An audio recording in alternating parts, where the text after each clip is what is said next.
Magandang araw po, welcome po sa aking channel, Love9 TV. Nandito po tayo ngayon sa Alfonso, Cavite kung saan meron po tayong bagong video presentation, isang residential farm property. May lot area po ito na 1,000 square meters. Ito po titulado, buhay po ang may-ari, kaya wala po kayong maging problema sa documentation o sa transfer ng title.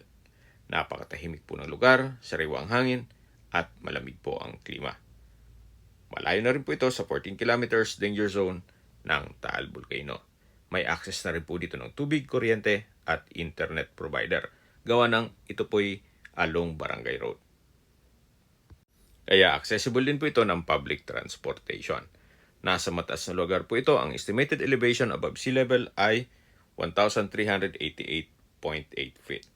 Binebenta po ito ni owner sa halagang 5,500 pesos per square meter. Kung may mga katanungan po, tawag lang po